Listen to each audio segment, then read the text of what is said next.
Good morning sir.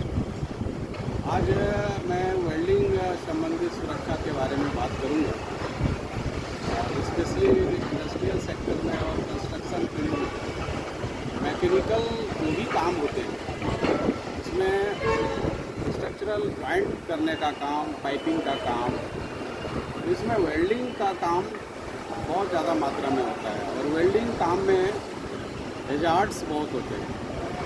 उस hazard को कैसे कंट्रोल करेंगे और वेल्डिंग के काम को सुरक्षित कैसे कर पाएंगे, इसके बारे में कुछ ज़रूरी बातें मैं बताना चाहूँगा। पहला बात है कि वेल्डिंग का कार्य शुरू करने से पहले किन किन बिंदुओं का ध्यान देना चाहिए। इसमें पहली बात होता है कि जो वेल्डिंग का काम करने वाले हैं, जो पर्सन वेल्डिंग करते हैं, जो क्राफ्ट है उनका, वो वैलिडेट होना चाहिए। उसका validation in terms of competency, experience है, ट्रेंड आदमी है, जो एसोसिएट हैजार्ड्स है वेल्डिंग में, उनके बारे में उनको नॉलेज है, उनके प्रिकॉशन के बारे में अवेयर है।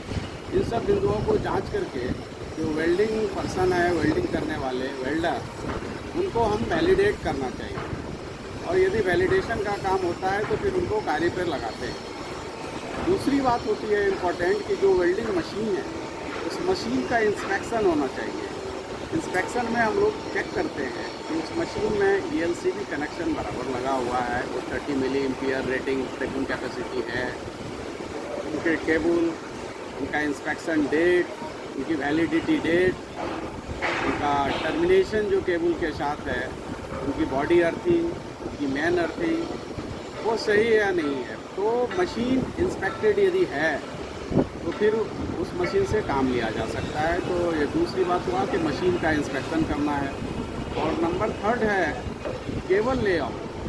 केबल लेआउट मतलब है कि केबल को जिधर से हम रूटिंग करके ले जाते हैं, उसका जो लेइंग करते हैं वो सुरक्षित रूप से होना चाहिए। आइदर ओवरहेड होना चाहिए, आइदर अंडरग्राउंड होना चाहिए, या रूटिंग किसी भी पाइप के, किसी भी स्ट्रक्चर के थ्रू होना चाहिए, ताकि स्लिपिंग और ट्रिपिंग हजार्ड से बच सकते हैं। तो कोई भी आदमी चलने फिरने में एंटेंगल हो सकता है। इसके लिए केबल रूटिंग एक इम्पॉर्टेंट पार्ट है। थर्ड टर्म्स है कि जो वेल्डिंग का कनेक्शन आपने ले लिया और वेल्डिंग करने के लिए स्टार्ट हो गए, तो आपको अपना पहले PP चेक करना है कि आपका वेल्डिंग वुड है या नहीं है सही। वेल्डिंग वुड यदि कंप्लीट है, हैंड ग्लव्स है कि नहीं, लेदर हैंड ग्लव्स, और एप्रोन है कि नहीं आपके पास। ये होने के बाद फिर हम लोग उसके बाद वेल्डिंग का होल्डर चेक करते हैं कि वेल्डिंग होल्डर का कनेक्शन सही है कि नहीं, उसमें कोई हीट कनेक्शन तो नहीं है।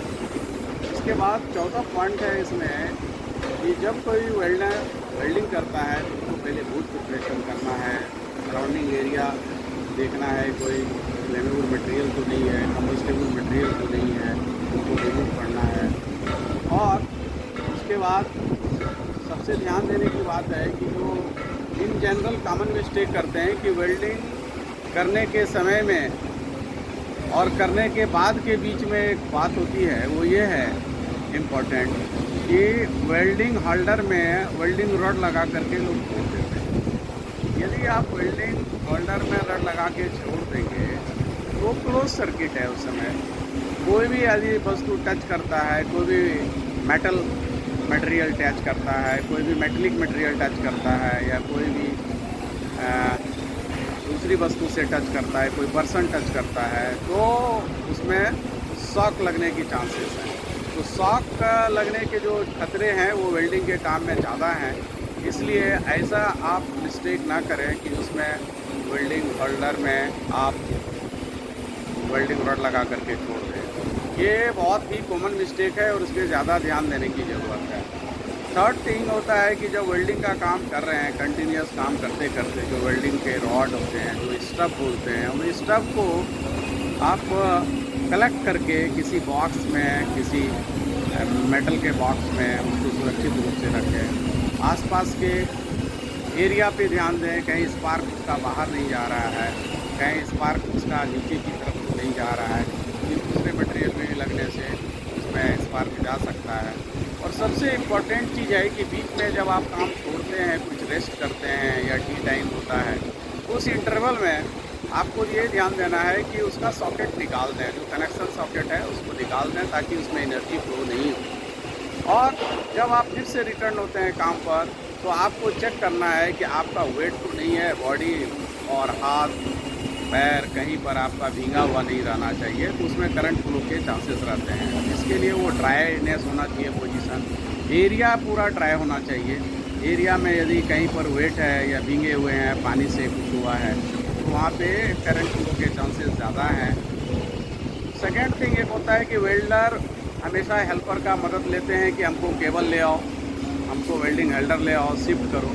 तो उसमें सबसे इम्पोर्टेंट चीज़ है कि जब शिफ्ट करने का समय होता है वेल्डिंग होल्डर, तो उस समय भी वो जो सर्किट होता है उसमें करंट फ्लो है, केबल में फ्लो है, होल्डर में फ्लो है, तो उस फ्लो को जो सर्किट ये बन रहा है उसमें, तो वो फुल करंट फुल वेव में है, क्योंकि उसमें वो सर्किट ओपन है। और ओपन सर्किट जब रहता है तो हाई वोल्टेज में करंट फ्लो होता है। तो कभी भी जो हेल्पर शिफ्ट करते हैं वेल्डिंग होल्डर को, उनको ये ध्यान देना चाहिए कि वो वेल्डिंग होल्डर शिफ्ट करने से पहले अपने पीपी, खासकर हैंड ग्लव्स, लेदर का हैंड ग्लव्स पहने कम्प्लीटली, और सेफ्टी शू पहने, और उस समय कनेक्शन ऑफ कर दें जिस समय वो शिफ्टिंग का काम क्या करते हैं, लोकेशन पर जब मशीन शिफ्ट करते हैं वेल्डिंग का काम करने के लिए। तो ये कुछ बिंदुओं पर जो बात की है, सब वेरी इंपॉर्टेंट चीज़ है, इसको हम ध्यान में रखें।